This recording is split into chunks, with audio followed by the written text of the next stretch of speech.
नमस्कार दोस्तों, स्वागत है आपका एस्ट्रोलॉजर वर्णिक कोशी की क्लास में। आज हम कुछ कुंडली के विषयों के बारे में बात करेंगे। पिछली कक्षा में हमने ग्रह, राशियाँ और जन्म कुंडली की बुनियाद के बारे में बात की थी। आज हम सीखेंगे कुंडली के 12 भाव यानी 12 हाउस का महत्व। हर भाव हमारी जिंदगी के अलग पहलू को दर्शाता है। यही एस्ट्रोलॉजी की सबसे अहम नींव है। कुंडली को अगर आप 360 डिग्री का गोला माने तो उसे 12 हिस्सों में बांटा जाता है। हर हिस्से का एक भाव होता है। पहला भाव हमारा लगन से शुरू होता है और वहाँ से गिनती आगे चलती है। हर भाव हमारे जीवन का एक अलग क्षेत्र दिखाता है, जैसे पर्सनैलिटी, धन, परिवार, शिक्षा, विवाह, करियर, संतति और भाग्य इत्यादि। आइए हम बात करते हैं पहले भाव के बारे में। पहले भाव को हम लगन भी कहते हैं। हमारी पर्सनैलिटी, शरीर, स्वभाव और जीवन की दिशा होती है। पहला भाव, इसे आत्मा का भाव भी कहा जाता है। बात करते हैं दूसरे भाव के बारे में। दूसरे भाव को हम धन, वाणी, परिवार, बचपन और आहार की बातों को देखते हैं। तीसरे भाव से हम साहस, भाई बहन, संचार, मेहनत और कला को देखते हैं। चौथे भाव से हम माँ, सुख, सुविधा, भूमि, वाहन और गृहस्थ जीवन को देखते हैं। पांचवें भाव से हम संतान, शिक्षा, बुद्धि, प्रेम और रचनात्मकता को देखते हैं। छठे भाव से हम रोग, रिपु और ऋण और सेवा को देखते हैं। सातवें भाव से हम जीवन साथी को, वैवाहिक लाइफ को, व्यापारिक साझेदारी को और पब्लिक डीलिंग को देखते हैं। आठवें भाव से हम आयु, गुप्त विद्या, गुप्त बातें, रिसर्च, परिवर्तन और विरासत को देखते हैं। नवम भाव से हम धर्म, भाग्य, गुरु, विदेश यात्रा और उच्च शिक्षा को देखते हैं। और दसम भाव से हम करियर, प्रतिष्ठा, कर्म और समाज में पहचान को देखते हैं।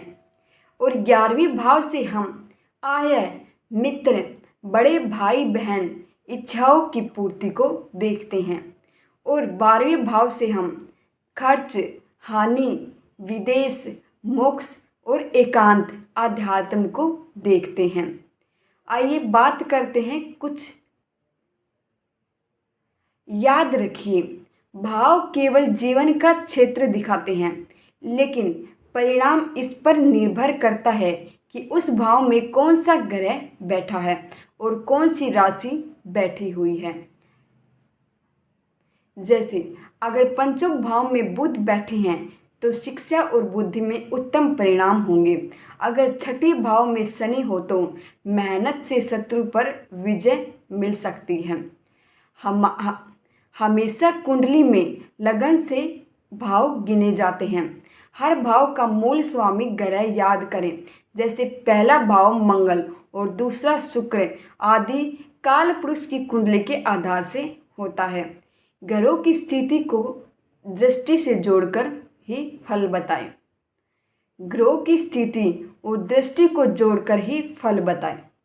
तो दोस्तों, अभी हमने सीखा कि 12 भाव का क्या महत्व है। अब हम सीखेंगे ग्रहों की दृष्टि यानी प्लानेटरी एस्पेक्ट्स क्या होते हैं। ज्योतिष में दृष्टि का अर्थ है किसी ग्रह की नज़र या उसकी ऊर्जा जो सामने वाले ग्रहों पर प्रभाव डालती है। जैसे किसी इंसान की नज़र दूसरे पर असर डालती है, उसी तरह ग्रह भी जिस भाव को देखते हैं उस पर असर डालते हैं।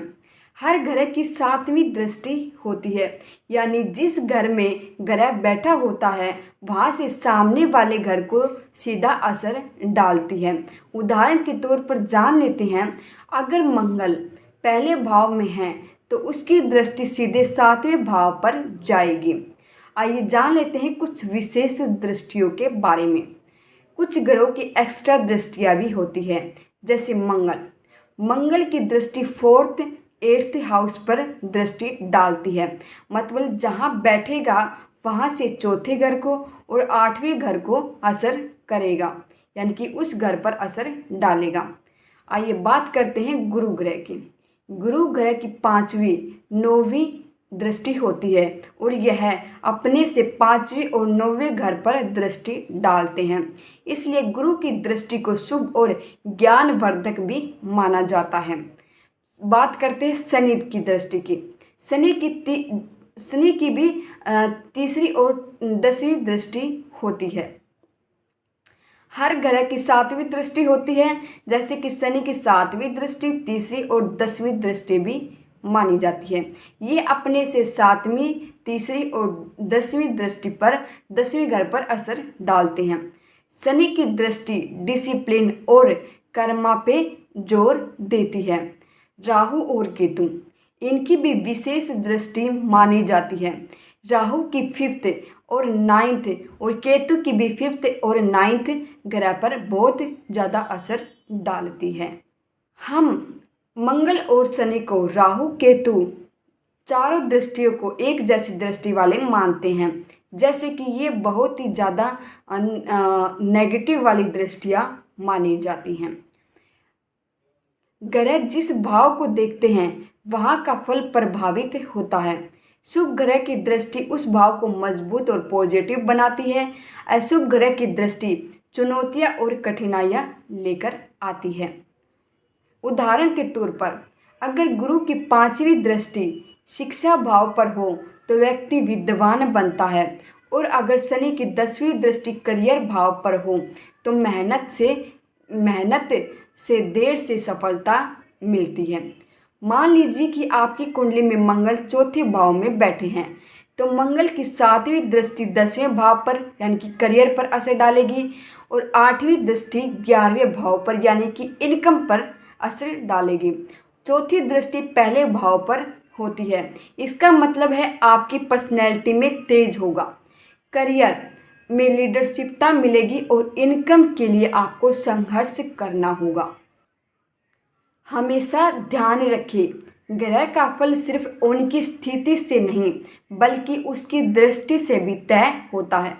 शुभ ग्रह की दृष्टि ब्लेसिंग से होती हैं और अशुभ ग्रह की दृष्टि भी जरूरी है, क्योंकि वही चैलेंज देकर इंसान को आगे बढ़ाती हैं। तो दोस्तों अभी हमने सीखा ग्रहों की दृष्टि का असर। अब हम जानेंगे ग्रहों की युति के बारे में। ग्रहों की युति यानी जब 2 या 2 से अधिक ग्रह एक ही घर में आ जाते हैं तो वो कैसा असर डालते हैं जातक पर, यही आज हम जानेंगे। युति का मतलब है कंजक्शन। जब 2 ग्रह एक ही भाव में होते हैं तो उनकी एनर्जी मिलकर नए परिणाम देती है। कभी ये एनर्जी पॉजिटिव होती है तो कभी संघर्ष भी पैदा कर देती है। शुभ ग्रहों की युति जैसे गुरु और चंद्रमा, शुक्र और बुध, ये नॉलेज, सुख, क्रिएटिविटी देते हैं। अशुभ ग्रह की युति जैसे कि शनि राहु मंगल या मंगल राहु, ये चैलेंज और स्ट्रगल और क्लेश देते हैं।